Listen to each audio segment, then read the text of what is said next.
안녕하세요. 송쌤의 영재놀이터의 송쌤입니다. 지난 시간에는 영재 선발 특집 그 두 번째로 창의적 문제해결력 검사 초등 과학 영역의 문제 유형과 해법에 대해 알아보았습니다. 실험의 경우 해당 교육과정에서 크게 벗어나지 않기 때문에 교과서 실험에 대한 과정과 결과를 꼼꼼히 살펴보아야 한다.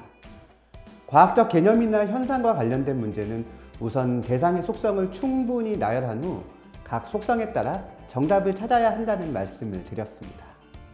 오늘은 수학과 과학 영역보다는 구수가 적지만 최근 많은 관심을 받고 있는 발명, 소프트웨어 영역의 문항들에 대해 알아보도록 하겠습니다.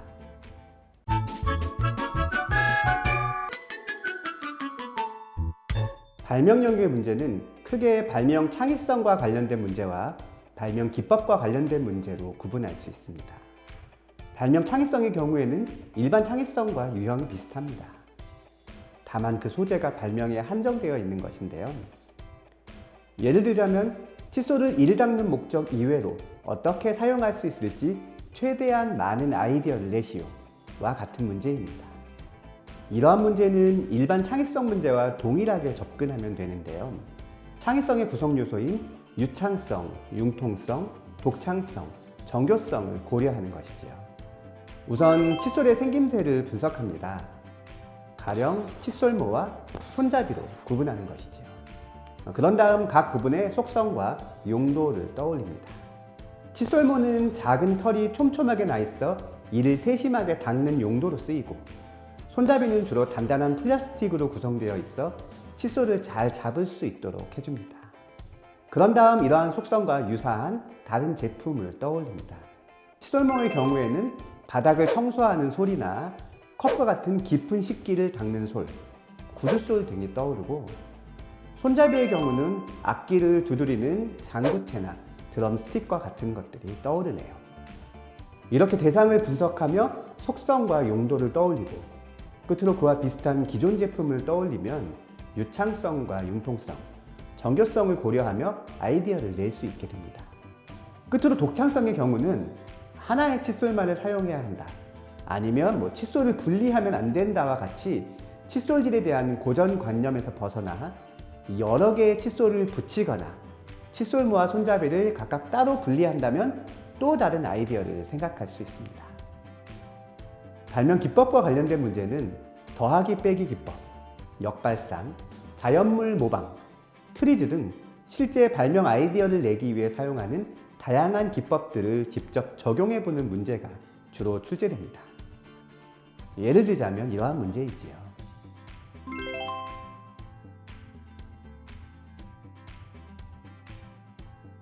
이 문제는 발명 기법 중 하나인 더하기 빼기 기법의 사례를 묻는 문제입니다.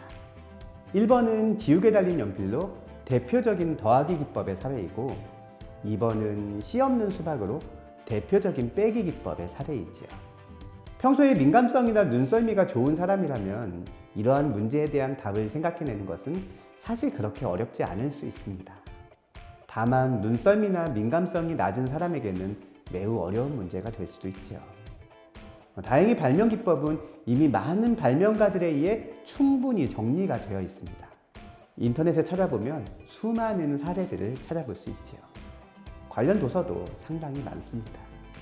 그러므로 발명 영역을 준비하는 학생이라면 이러한 내용의 책이나 자료들을 검사 전 충분히 학습하는 것이 중요합니다. 소프트웨어 영역의 문제는 크게 수학과 관련된 문항과 컴퓨터 과학과 관련된 문항으로 구분할 수 있습니다.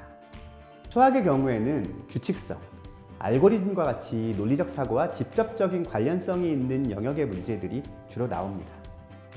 예를 들면 이러한 문제이지요.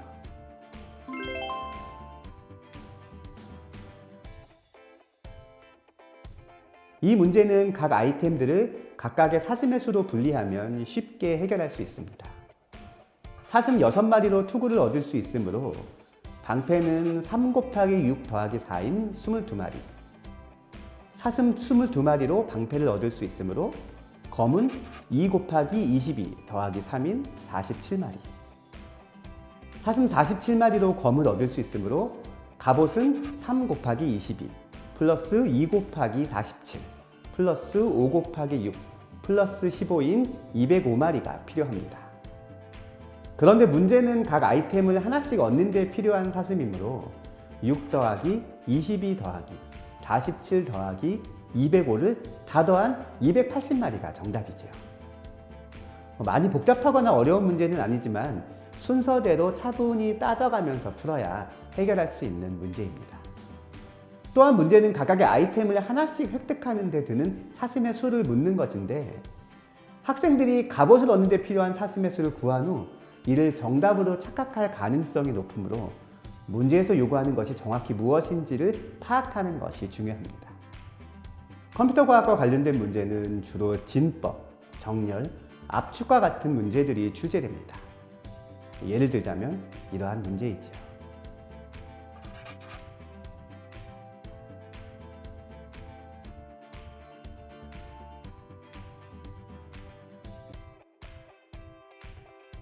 이 문제는 컴퓨터 과학 중 진법을 활용한 문제입니다. 우선 우리가 흔히 쓰는 십진법으로 바꾸어 푸는 방식이 있는데요. 첫 숫자가 1 더하기 2인 3, 두 번째 숫자가 4 더하기 16인 20이므로 1을 더한 23을 1 더하기 2 더하기 4 더하기 16으로 분해하여 다음과 같이 칠하는 것이죠. 다른 방식으로 한번 풀어볼까요? 둘을 십진법으로 굳이 바꾸지 않고 그림 그대로 더하는 것입니다. 이해를 돕기 위해 도형을 분해하여 다음과 같이 세로셈으로 표현해 보겠습니다. 채워진 네모를 1, 비워진 네모를 0이라고 하면 첫 번째 자리는 1 더하기 0이므로 1입니다. 1을 다른 자리에 그대로 적용하면 두 번째 자리는 1 더하기 0, 세 번째와 다섯 번째 자리는 0 더하기 1이 됩니다. 1, 2, 3, 5번째 자리만 칠하면 되는 것이죠. 그렇다면 채워진 네모 더하기 채워진 네모는 어떻게 표현할 수 있을까요?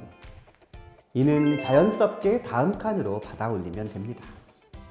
오늘은 창의적 문제 해결력 검사, 발명 및 소프트웨어 영역에서 주로 나오는 유형과 해결 방법에 대해 알아보았습니다. 다음 시간에는 창의적 문제 해결력 검사 못지않게 중요한 심층 면접을 준비하기 위한 다양한 팁에 대해 이야기 나누겠습니다.